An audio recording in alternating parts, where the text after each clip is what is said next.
The Transformers Generations Voyager class Byte. The figure is part of Wave 7, seventh overall series of Voyager class figures, starting with Fall of Cybertron's Soundwave and Sound Blaster, and part of the thrilling 30 series anniversary of figures. Now, if you recall, he is a Predacon and a updated version of the Robots in Disguise Byte, which was also a Predacon, and incidentally was a extensive redeco of the Transmetal 2 Cyber Shark, the Maximal Cyber Shark, I think.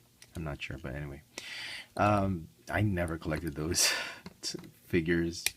I had stopped collecting by the time they were out, and it's nice that we get some updated versions of those old characters, and like this guy, Byte. So if you're a fan of those, the Beast Wars and Transmetals and Robots in Disguise toy line, you're probably gonna be, come on, man, you'll probably appreciate this figure more than most collectors. So here he is, just a size comparison. Out there, about the same. The original toy is, I think, a little bit more solid than this. It's has a lot of hollow parts. The wing kibble is a little bit more thinner than the old one. This is just how I did it. Then you have options if you want. You can try and fold it this way to make it look more like the old Robots in Disguise toy. You can do it this way. You have options.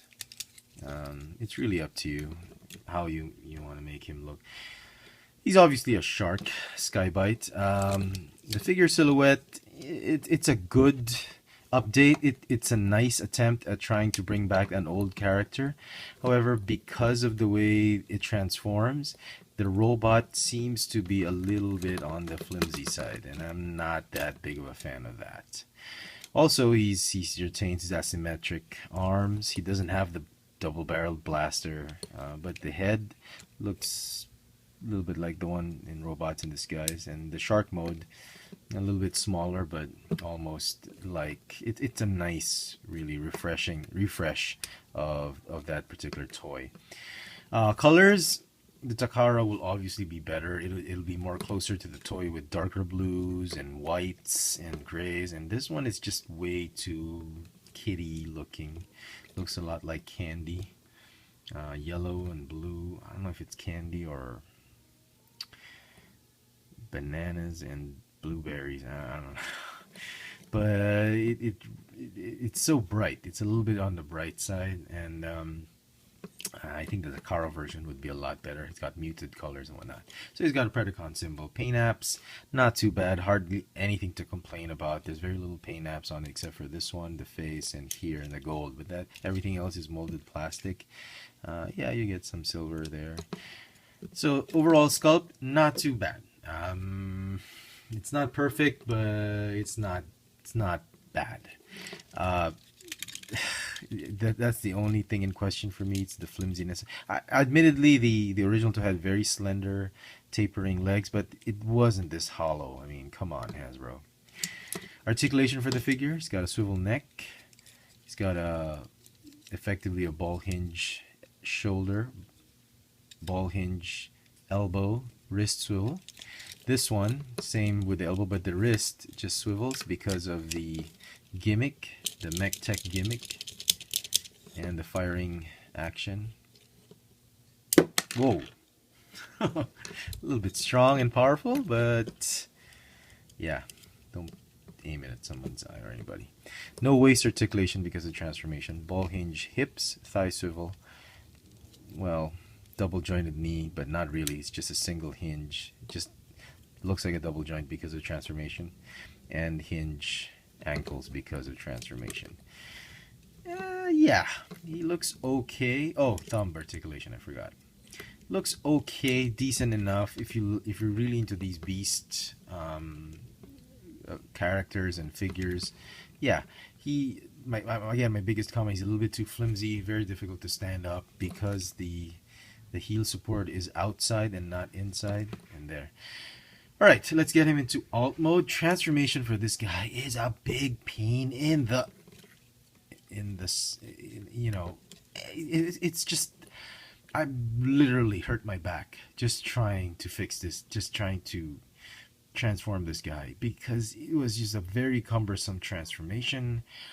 I don't know what Hasbro was thinking. They wanted a very good looking shark, and oh my god, if you're giving this to your kid, you better supervise transformation, otherwise chances are he might get frustrated. I tried to follow the instructions. I tried to do it on my own. It took me like 3-4 times before. I mean, I'm alright, fine. Maybe some kids will do it once, twice, but it was really very difficult. I did not want to break any of the parts because, you know, these things are not really cheap anymore. So I was very careful, and yeah. So let's get right to it. So to transform him, go ahead and detach this headpiece. That's the most difficult thing, I suppose. No, not the most. That's the first step you want to do, but it would seem difficult because it's on tight, and you just want to pull it out gently like that. Flip out the nose of the shark, and this one, it'll just stay like that. It'll cover the part of the head. Go ahead and rotate the head backward, tab it in like that. And the headpiece is sort of just going to be like that. Yeah, like that. And that's where things are going to go. Okay. Well, we've already transformed this one. From here, you got to flip it down like that. Now, the arms were particularly annoying for me. Go ahead and fold. What you want to do is first rotate the arms, because you're not going to be able to rotate them once you've positioned them here. You want to put that peg in the middle, and obviously you want to put the slot in the middle as well, and that's what's going to happen. Now you go ahead and open this part. Go ahead and fold the fist. Make sure it's all the way in so it sticks out like that. And you want to do it in this position. As you can see, that's the fin. The fin started to rain. The fin is going to go up here. There's a joint right there. You want to go ahead and fold it like that to form that midsection of the tail. And it's just going to sit right there for now. The other arm is going to form the other part of the tail. And like that. So you're getting to see the shark a little bit more. Alright. Go ahead and you want to try and fold these up like that. Fins like this. Oh, sorry. Go ahead and fold these. Even the wings are asymmetric. So go ahead and fold it like that. Okay. As you can see, the shark is taking shape. Yeah, why don't we just tab everything in now so that it looks a lot more solid. Yeah, that. Go ahead and tab this one as well. Tab it here. Okay. Alright. Not too bad, not too bad. So there you go. Put the fins right here. And what's left are the feet. You go ahead and try and open it up this way. Don't open this one up this way. It just doesn't transform that way. They just stays there, which kind of sucks. This is going to be the lower jaw of the shark's teeth. So what you want to do is you want to go ahead and fold it here. Fold these here, and then untab that joint, which keeps on untabbing. And go ahead and fold down the feet like that. Like this. Okay. You can join the teeth, the lower jaw, anytime you want to. It just helps if you don't join them right away. Like that. And then try and collapse everything here. Okay. And see, it's a little bit like a puzzle former. Not extremely pleased with that. Okay. Come on, man. Okay.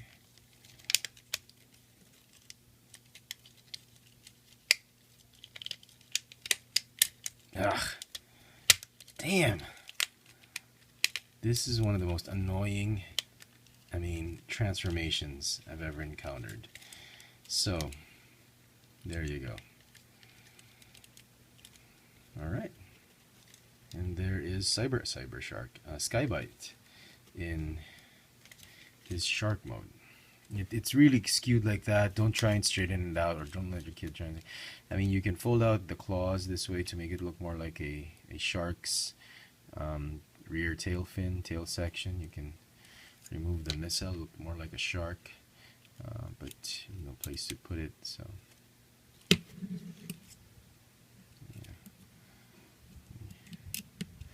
So there you go. That's it.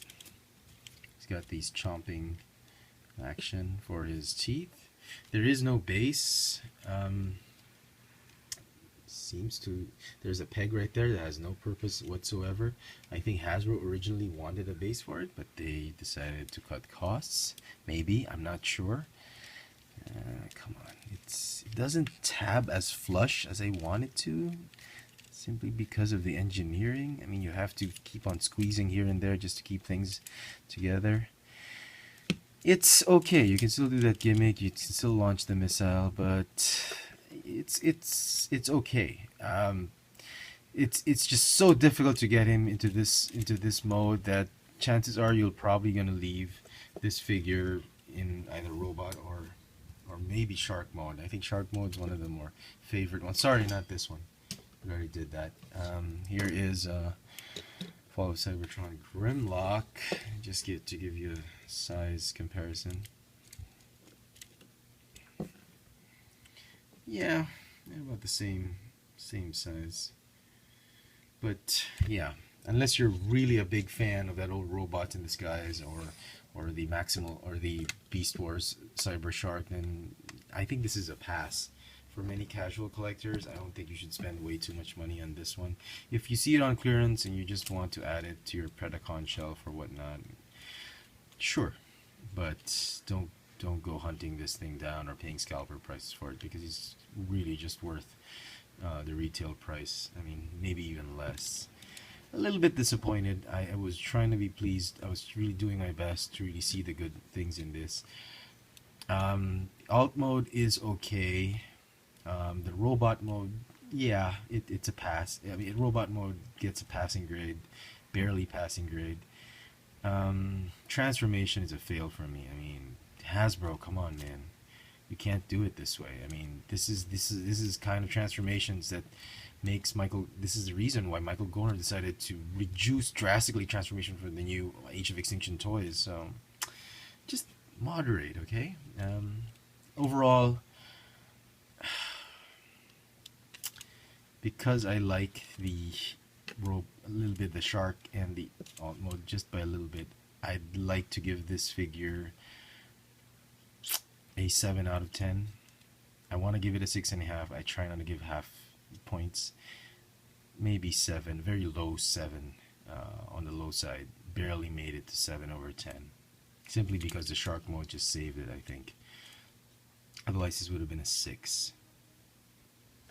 So, there you go, folks. I hope you enjoyed this video review. If you did, please click the thumbs up icon at the bottom. Follow me on Twitter for my toy purchases, Instagram for my toy sightings here in Manila. Check out all my video reviews on this channel, Chefatron. This has been the Transformers Generations Voyager class Byte. Thanks for watching.